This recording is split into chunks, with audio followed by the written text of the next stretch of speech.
On today's podcast, we'll be covering avoiding slip, trip, and fall hazards in parking lots. So stay tuned. Welcome to Warehouse Safety Tips. If you're a seasoned vodcast viewer, this vodcast is going to be different from most that you watch.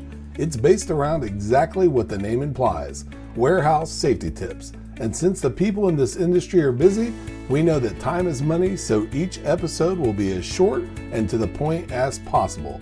And now, with all that out of the way, let's get to the vodcast. Slip, trip, and fall hazards in parking lots are common, especially during bad weather or when facilities are busy.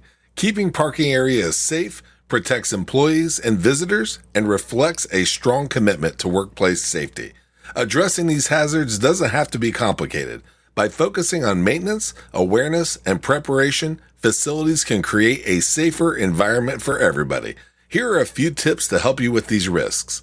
Number 1, fix surface issues quickly. Cracks, potholes, and uneven pavement can cause tripping risks. Schedule regular inspections and repairs to help keep walking and driving areas smooth and safe.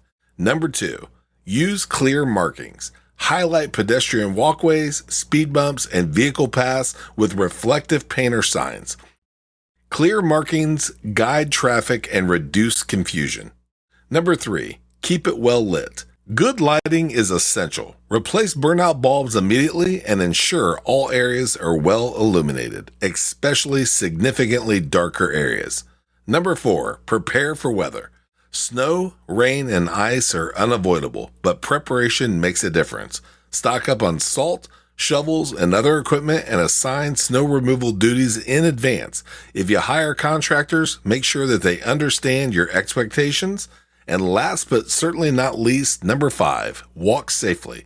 Encourage employees to wear sturdy, slip-resistant shoes. In icy conditions, remind them to take small steps, point their feet outward, and move slowly like a penguin.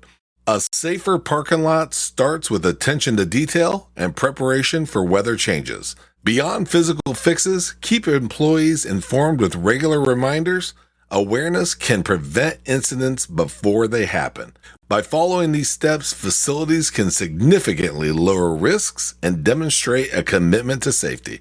Thank you for being part of another episode of Warehouse Safety Tips. Until we meet next time, have a great week and stay safe. Before moving on, here's a word from one of our sponsors. If you've ever been to or worked in a warehouse, you know just how important safety is to both management and staff. It's almost impossible to go 10 steps without seeing safety tape, angles, signs, and/or safety products. It's these items that show us how to be safe and avoid danger in the workplace. And if you're looking for the best products to make this happen, look no further than Mighty Line. Mighty Line floor signs and floor markings offer the best industrial products out there. We're proud to have Mighty Line as the official floor sign and floor marking company for the Warehouse Safety Tips podcast and site. Go to mightylinetape.com/safety tips to request a sample pack of their incredible safety signs and floor markings. We hope you enjoyed this episode of Warehouse Safety Tips. If you visit warehousesafetytips.com, you'll find the show notes for this episode and access to all of our blog posts, previous podcasts, advertiser information, and much more. Thank you for listening to Warehouse Safety Tips and have a safe day.